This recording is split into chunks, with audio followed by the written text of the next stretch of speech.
Hello, this is Friendly Glasser, the PAFP. This video is a short demonstration of how to use Turning Point to actually do a presentation at the day of a live event. As part of the setup, we want to make sure we're running Turning Point. We want to look for the Turning Point 2008 tab. If this tab is missing, the presentation will proceed and the question slides will appear. However, polling will not open and the question data will not be collected. So we want to make sure we're running the proper Turning Point and that we see this tab. For here, this is telling Turning Point where to get the data from. When you're testing at home or during the development, it will be set to simulated data. The day of a live event, that needs to be set to response devices. If it's set to simulated data, as you can guess, as you go through your presentation, all your results are just going to be data that's Turning Point provides. If it's live, we want the response devices to provide the input. This is the default. So when we bring up Turning Point the day of the event, the response devices will be the default. But we just want to do a double check, make sure it does indeed say response devices. But you do test with simulated data, so that's why I flipped it back to simulated data. Reset the session and make sure you're starting fresh. That's very simple to do. We come over here to reset session, and that takes the session back to a clean slate, and you're now ready to begin.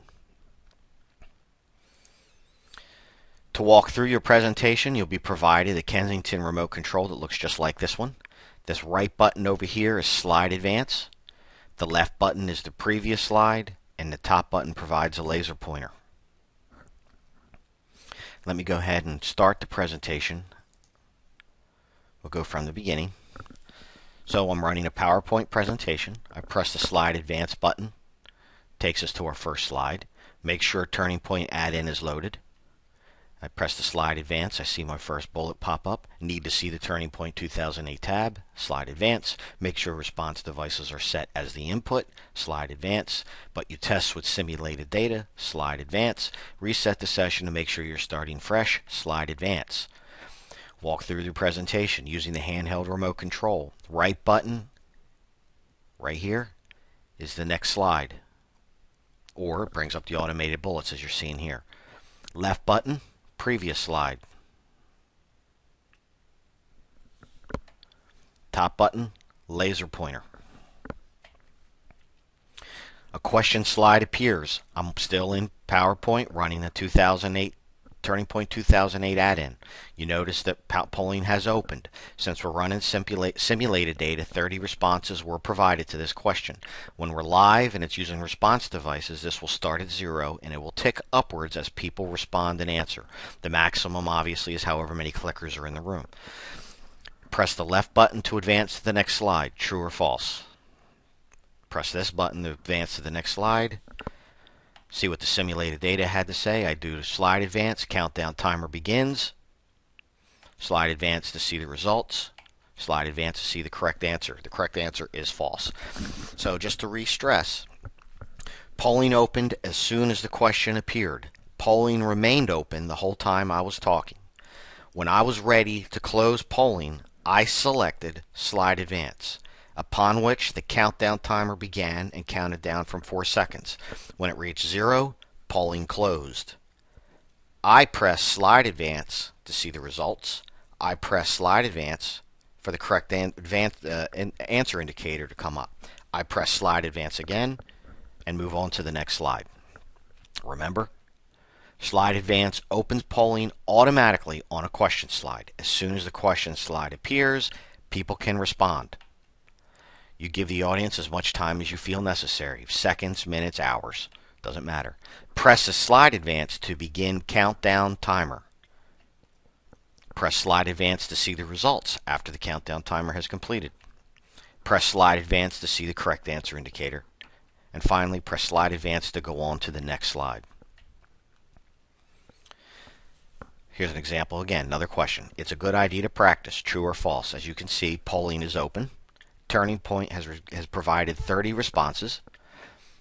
So I'm ready to close polling. I press slide advance. Countdown timer begins. I press the slide advance again to see the results. I press slide advance again to see the correct answer indicator.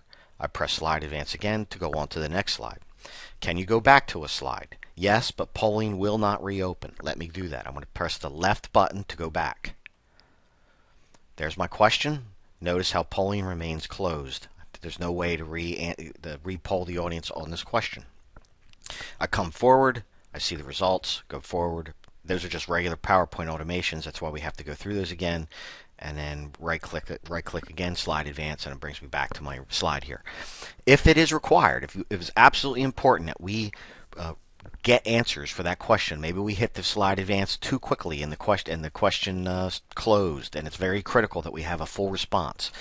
What we need to do is stop the presentation, select the question slide in question, select reset slide on the Turning Point 2008 slide, and restart the presentation from the current slide. And I'll do that. I'll press escape to stop the presentation.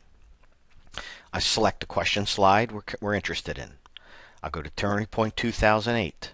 Under reset, I reset current slide. That slide has now been reset.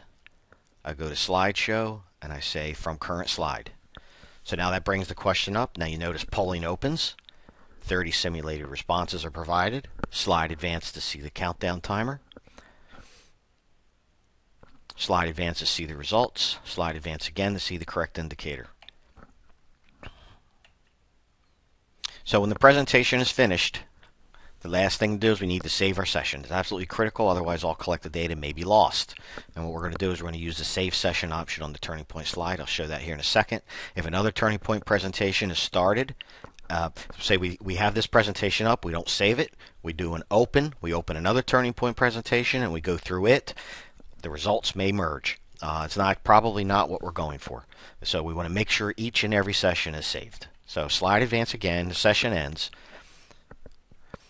So to save this, we go to Turning Point 2008, Save Session, and we give it a name. It defaults to something called New Session with a date and timestamp. It's a good idea to leave a date and timestamp there. That's easier to find things, and we'll call it just a Turning Point How-To. And that's it. The question is now saved. The presentation is now saved.